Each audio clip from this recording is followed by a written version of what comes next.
बिहार विधानसभा चुनाव के पहले चरण के मतदान के बाद सियासी बयानबाजी तेज हो गई है।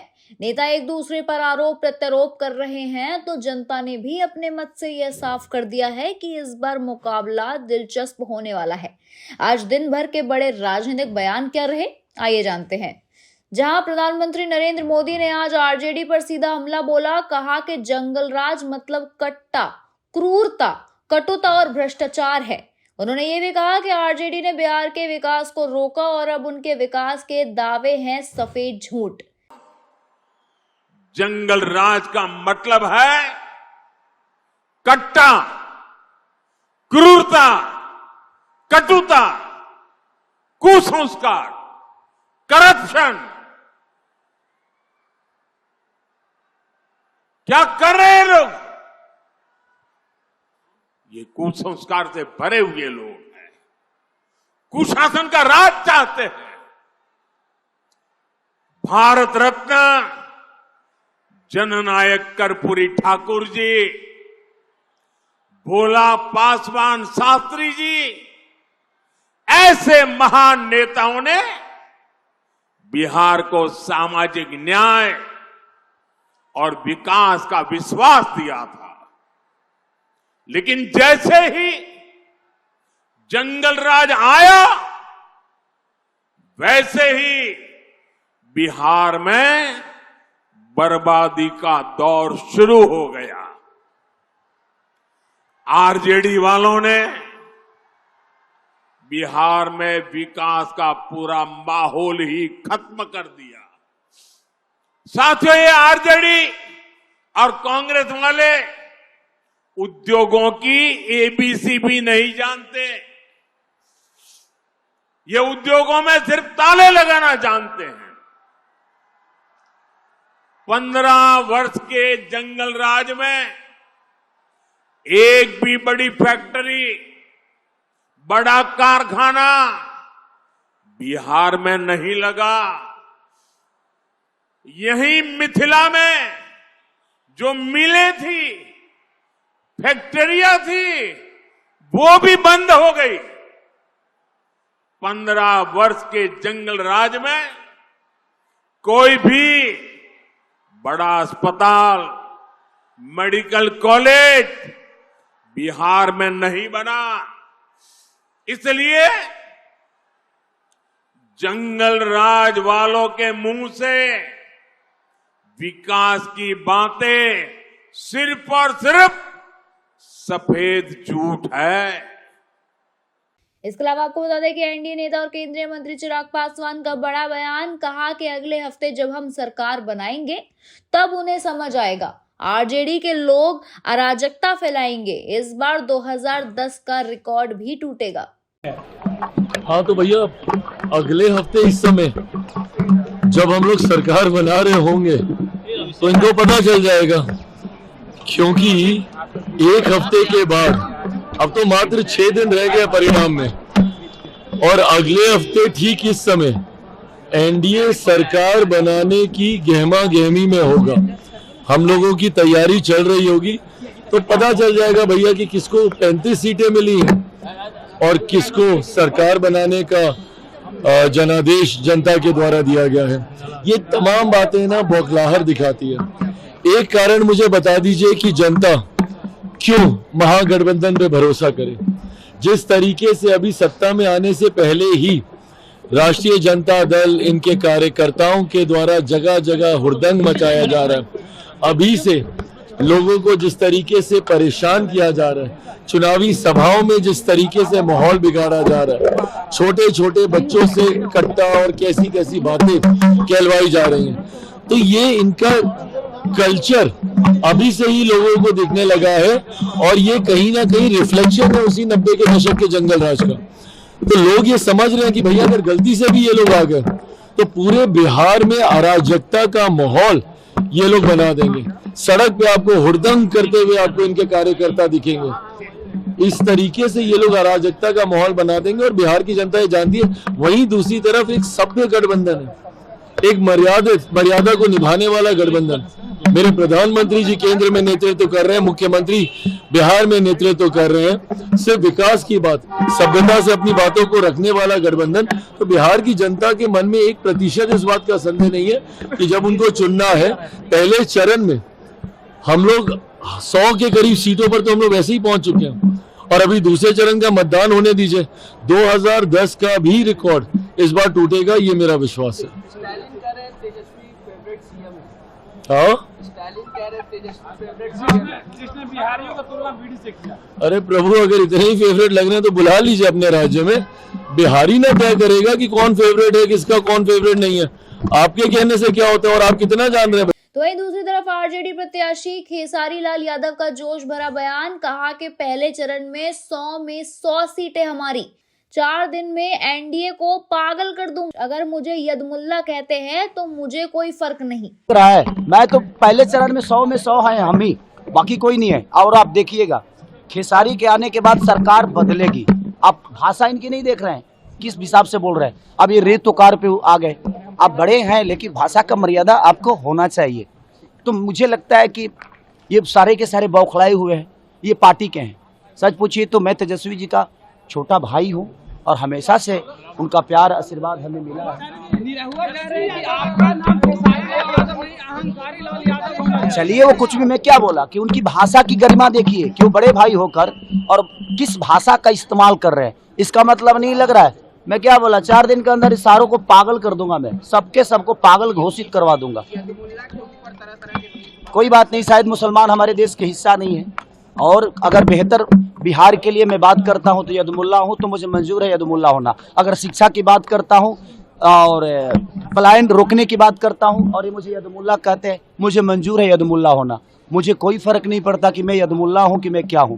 आप बिहार को बेरोजगारी से दूर कर दो, बिहार के बच्चों को बेहतर शिक्षा दे दो, बिहार के बच्चों को बेहतर पलायन रोकने की बात कर दो, उनको अपने घर में रोक दो, अपने माँ बाप के साथ रहने पे मजबूर करो। मैं उसके, अगर उनको ये शब्द बोलने से और ये करने से यदमुल्ला कह रहे हैं तो आई एम यदमुल्ला, मुझे कोई फर्क नहीं पड़ता। बिल्कुल सीखा हूँ भाई, आगे यही थे ना। और जहाँ तक कह रहे हैं ना कि उन्होंने ये जीता है, उन्होंने वो जीता है, तो भाई मेरे से पहले तो रवि जी के बाद आप आए थे ना, तो आप क्या क्यों नहीं जीत लिए? तो आप नहीं जीते तो हम भी छोड़ दिए, हम नहीं जीतता हूँ, रहने दो, इसलिए मैं भी नहीं जीता। सर वोट चोरी के ऊपर लगातार सवाल उठ रहा है। वो तो आज से थोड़ी हो रहा है, कितनी बार हो रहा है। I love you. तो वहीं आपको बता दें कि प्रशांत किशोर ने कहा कि इतिहास में सबसे ज्यादा मतदान बता रहा है कि बिहार में बदलाव तय है। प्रधानमंत्री डर दिखाकर वोट मांग रहे हैं। जनता ने नया विकल्प चुना है जिसका नाम है जन स्वराज। स्वयंभू एनालिस्ट और पत्रकार एनालिस्ट हैं जो कि बता रहे थे कि उनको पता है कि बिहार में क्या होने जा रहा है।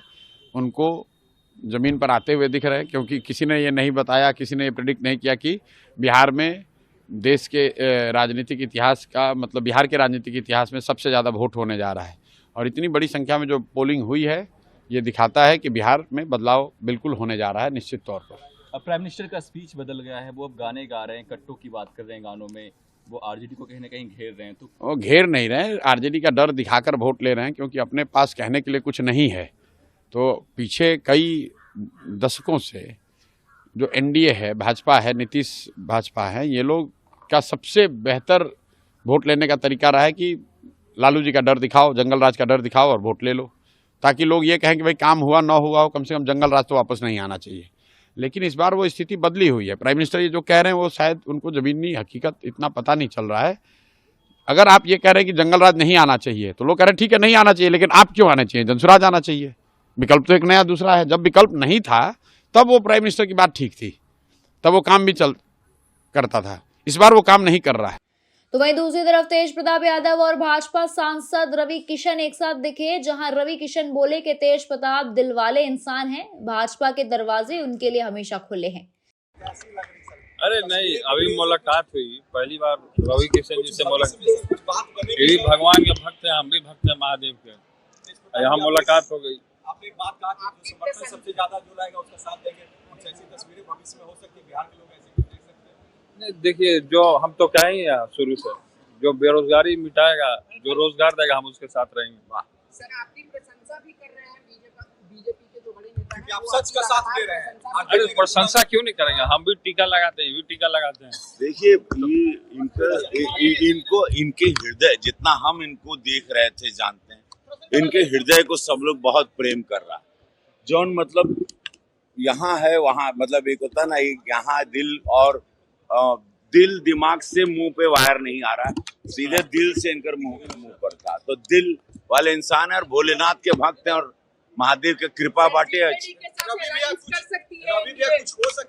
देखिए भाजपा में मोदी जी के यहाँ सारे अवघड़दानी भोलेनाथ के भक्त, हमारे प्रधानमंत्री भी भोलेनाथ के भक्त हैं। तो सारे लोग जिसका लक्ष्य सेवा है और निस्वार्थ सेवा है, बगैर कोनो पर्सनल एजेंडा के, उसके लिए भाजपा तो सदैव अपना पूरा सीना खोल के रखती है। और ये बात किसी से छिपी नहीं, निस्वार्थ सेवक, और इनकी छवि वही आ रही है, एक निस्वार्थ सेवक के लिए। गलत हुआ सर तेज प्रताप जी के साथ? दिखाओ ये अब समय चुनाव के बाद, अब मैं गलत सही ना बोले, लेकिन जनता ये तो तय करी, हमरा बोलना से कुछ ना हो। जनता प्रभु सब जानती है, वो अंदर आंख के अंदर से आत्मा पढ़ लेती है, ये जनता है। ये अब बिहार ऊ ना रहा, ये बिहार अद्भुत हो गई बा पहले से। तो वहीं अमित शाह बोले सीमांचल से घुसपैठियों को वोटर लिस्ट से हटाकर वापस भेजा जाएगा। लालू राबड़ी के शासन में हत्या, लूट और अपहरण उद्योग था। नीतीश कुमार ने जंगल राज खत्म किया। हमारी मतदाता सूची से घुसपैठिए निकालने चाहिए या नहीं निकालने चाहिए? भाई करने दो ना उसका काम। घुसपैठिए निकालने चाहिए या नहीं निकालने चाहिए? ये राहुल बाबा और लालू जी कहते हैं घुसपैठियों को संभाल कर रखो। लालू प्रसाद यादव और राहुल बाबा दोनों कान खोलकर सुन ले, हम घुसपैठिए को डिटेक्ट करेंगे, मतदाता सूची से डिलीट करेंगे और उनको डिपोर्ट करेंगे। अपने देश वापिस जाना पड़ेगा, वापिस जाना पड़ेगा। इस सीमांचल की भूमि पर घुसपैठियों की कोई जगह नहीं रहने वाली है। भाइयों बहनों, मुझे एक बात बता दो, वैसे तो हमारी ही सरकार बनने जा रही है, मगर एक बात बताओ, थोड़ी सी भी गलती हुई ना तो जंगल राज वापिस आ जाएगा। सीमांचल वालों, जंगल राज चाहते हो क्या? जोर से बोलो, चाहते हो? याद करो 15 साल लालू और राबड़ी के दिन दहाड़े यहां पर एमएलए की हत्या होती, लूट, खून, फिरौती, अपहरण, इसकी इंडस्ट्री चलती थी। नीतीश बाबू ने जंगल राज समाप्त कर दिया है। ये जंगल राज नए चेहरे के साथ, भेष बदलकर, नए कपड़ों के साथ आ रहा है। कमल चाप पर बटन दबाइए और जंगल राज को रोकने का काम करिए। तो वहीं दूसरी तरफ राजनाथ सिंह ने कहा कि अगर राहुल गांधी को वोट चोरी का शक है तो चुनाव आयोग में शिकायत करे। झूठ बोलकर राजनीति नहीं चलेगी। एनडीए सबको बराबर प्रतिनिधित्व देता है। उन्होंने तेलंगाना के सीएम पर भी निशाना साधा। कहा कि जो कहते हैं कांग्रेस मतलब मुसलमान, वो समाज में बंटवारा फैला रहे हैं। हम इंसाफ और इंसानियत की राजनीति करते हैं। भाइयों, मैं आपसे कहना चाहता हूं, यदि राहुल जी को लगता है कि बिहार के लोगों की वोट की चोरी हो गई है, तो इसकी वह लिखित शिकायत चुनाव आयोग को क्यों नहीं करते? और मैं उनसे यह भी पूछना चाहता हूं, क्या सच बोलकर राजनीति नहीं की जा सकती? क्या राजनीति करने के लिए अथवा राजनीतिक कामयाबी हासिल करने के लिए झूठ बोलना आवश्यक है? बहनों भाइयों, जो हमारा लंबा राजनीतिक जीवन रहा है, मैं कह सकता हूं सार्थक राजनीति यदि की जा सकती है तो केवल और केवल सच बोलकर ही सार्थक राजनीति की जा सकती है, झूठ बोलकर नहीं की जा सकती। आपके पास मुद्दों का काल है। आप क्या करेंगे अपनी सरकार बनने के बाद? उन मुद्दों के आधार पर जनता से अपील नहीं कर रहे हैं, जनता से झूठ बोल रहे हैं, जनता को गुमराह करने की कोशिश कर रहे हैं। बराबर इस समय सबसे बड़े सामाजिक न्याय के पुरोधा वह बन गए हैं। कहते हैं हर जाति को उसका हक प्राप्त होना चाहिए। बहनों भाइयों, समाज में सभी, चाहे कोई किसी वर्ग का हो, सबको उसका हक प्राप्त होना चाहिए, इस पर कोई विवाद नहीं हो सकता। लेकिन मैं कहना चाहता हूं कि आप नेता बनना चाहते हैं तो आपको त्याग भी करना पड़ेगा।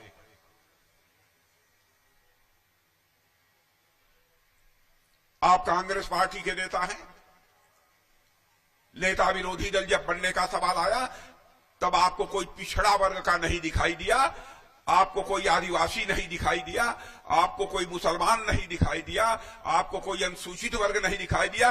स्वयं नेता विरोधी दल बनकर बैठ गए और आप सामाजिक न्याय के पुरोधा बनते हैं।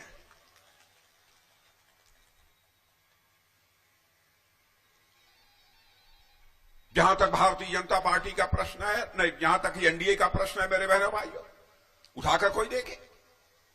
हम लोगों ने समाज के सभी वर्गों को प्रतिनिधित्व मिलना चाहिए, इस संबंध में पूरी सावधानी बरती है। राष्ट्रपति बनाने का भी प्रश्न है तो देखा अनुसूचित वर्ग का नहीं है कोई, अनुसूचित वर्ग से भी बनना चाहिए, बनाया। आदिवासी समुदाय से होना चाहिए। इस समय की हमारी माननीय राष्ट्रपति आदिवासी समुदाय से आती है। हमारे प्रधानमंत्री स्वयं पिछड़े वर्ग से आते हैं। लेकिन अन्य वर्गों को भी जो समुचित प्रतिनिधित्व मिलना चाहिए हमारी भारतीय जनता पार्टी में है। कांग्रेस के एक नेता तेलंगाना के मुख्यमंत्री हैं, वह भाषण कर रहे थे। उन्होंने कहा कांग्रेस के मतलब मुसलमान और मुसलमान का मतलब कांग्रेस। क्या हो गया इन लोगों को? बराबर हिंदू और मुसलमान के नाम पर नफरत पैदा करके, उनके बीच दूरी पैदा करके इन लोगों ने राजनीतिक कामयाबी हासिल की है।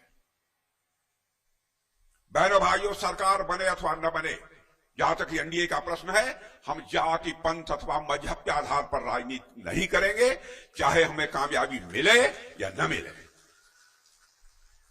हम यदि राजनीति करेंगे तो इंसाफ और इंसानियत के आधार पर। वहीं आपको बता दें कि प्रियंका गांधी ने पीएम मोदी और चुनाव आयोग पर गंभीर आरोप लगाए। कहा कि मोदी और चुनाव आयोग के 3 अधिकारी लोकतंत्र और संविधान के साथ खिलवाड़ कर रहे हैं। देश इन्हें माफ नहीं करेगा। कौन है वोट चोर? जोर से बोलो, कौन है वोट चोर? नाम लो उनका, नाम लो उनका।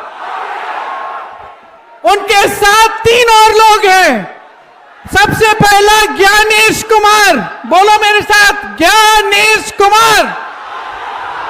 मेरे साथ बोलो, विवेक जोशी, एसएस संधू।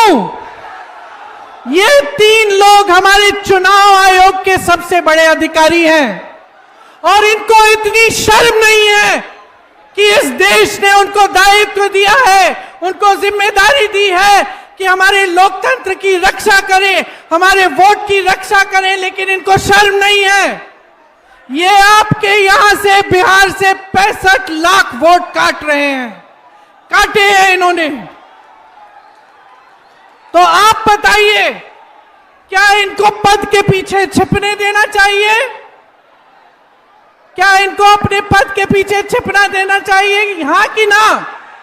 नहीं, बोलो नहीं छिपना है। क्या कुछ महीने बाद ये रिटायर होकर चैन की जिंदगी जी सके? ये अच्छी बात है। क्या ये देश इनको भूलेगा? क्या आप इनको याद रखेंगे कि नहीं? जिन्होंने लोकतंत्र के साथ, संविधान के साथ, इस देश की मिट्टी के साथ विश्वासघात किया है, उनको आप भूलेंगे कि याद रखेंगे? याद रखिए इनको, इनके नाम याद कर लीजिए। जैसे एग्जाम के लिए आप मुद्दे याद करते हैं, उसी तरह से ये 3 नाम, और चौथे हमारे प्रधानमंत्री नरेंद्र मोदी जी, 5वें उनके गृह मंत्री अमित शाह जी, आप याद रखिए, क्योंकि वो समय आया और आएगा कि देश को जवाब देना पड़ेगा।